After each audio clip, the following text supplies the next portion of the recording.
1982 Kawasaki KZ1000J2. Numbers matter, even subtle numbers. Like the difference between 1015 cubic centimeters and 998 cubic centimeters. Arriving at the smaller number meant decreasing the bore on Kawasaki's 1980 KZ1000J from 70 mm to 69.4 mm on the 1981 KZ1000J. In addition to this minor adjustment to meet racing rules, just about everything else on the motorcycle had been changed as well, with the exception of the 66 mm stroke. Let's go back a bit, to late 1972 when Kawasaki introduced the 903 cubic centimeters Z1, the killer core, later labeled the KZ900 in 1976. It had a perfectly equal bore and stroke, 66 by 66 mm, which was then bored out 4 mm in 1977 to make the 1015 cubic centimeters KZ1000A, maintaining the KZ's reputation as the biggest, strongest UJM on the market.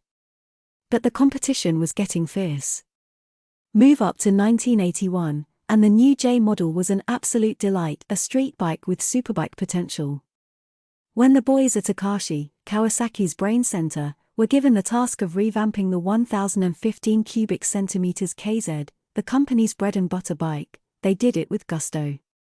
It may have taken them a couple of years, but it was time well spent. First, as always, more power. They lightened the crankshaft by hollowing out some bits, used a pork chop flywheel rather than the previous full-circle design, and in the end shaved 4.9 pounds off the weight. Bigger valves went in the two-valve heads, and bigger, lighter, aluminum-bodied 34 mm constant velocity Mikuni carburetors were fitted. They fiddled with the camshaft timing so more gas could be stuffed into the combustion chambers and compressed 9.2 times. End result, almost 25% more horsepower, from 83 to 102 at 8,500 RPM. Mind you, those were Kawasaki numbers probably taken off the crankshaft, as the rear-wheel determination was more like 80 horses. Ignition was by CDI, and anybody interested in the history of capacitor discharge ignition should go back to Nikola Tesla's patent number 609250, filed in 1897. All agree that this modern electronic arrangement was far better than previous ignitions, especially with multi-cylinder engines. Exhaust used a 4x2 system, with a muffler on each side of the rear wheel. Primary drive was by straight-cut gears, efficient albeit a bit noisy, and an extra plate was added to the clutch. 5 gears moved the power along, from a 12.5 first gear ratio to 4.9 fifth. No Kickstarter was included, as riders now understood that the electric leg was very reliable.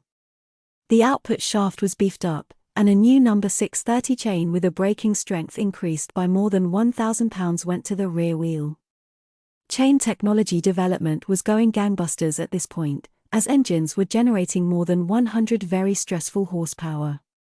Second, the chassis.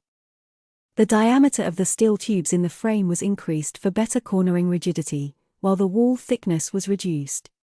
Stiffer frame with less weight, good thinking. The steering head, now using tapered roller bearings, was strengthened with 2 gussets and had a rake of 27.5 degrees, an increase of 1.5 degrees over the previous model. According to the spec sheets, wheelbase was 59.8 inches. The front fork was enlarged to 38 mm, and anti-stiction bushings were at top and bottom. It had 5.7 inches of travel and was air-adjustable, operating with a modest 7 psi for street use, 13 psi when getting enthusiastic. The pair of rear shock absorbers, the photo bike has a pair of aftermarket piggyback Öhlins, had a lot of adjustability, with 7 positions for spring preload, 5 for rebound damping and almost 4 inches of travel. 7-spoke aluminum alloy mag wheels used a 11090-19 tire at the front, 12080-18 at the rear. A pair of 9.3-inch discs up front were squeezed by single-piston calipers, as was the similar-sized disc at the back. Third, rider comfort. This was not a racer, but a sport bike intended for the weekend rider who might well want to put a few hundred miles on between Saturday morning and Sunday evening. To this end, the front of the crankcase was rubber mounted to the full cradle frame, eliminating much of the inevitable vibration. Handlebars were at a useful level, allowing for comfortable riding during this 55 miles per hour era. For all you young uns, back in 1974 the feds were worried about our consuming too much gasoline and imposed a national maximum speed limit of 55 miles per hour, an excellent example of congressional incompetence. Up front, a speedometer, fuel gauge, and tachometer were very readable, with the speedo going as high as 85 miles per hour when in fact 135 would have been more truthful. 1982 Kawasaki KZ1000J2. 1982 Kawasaki KZ1000J2.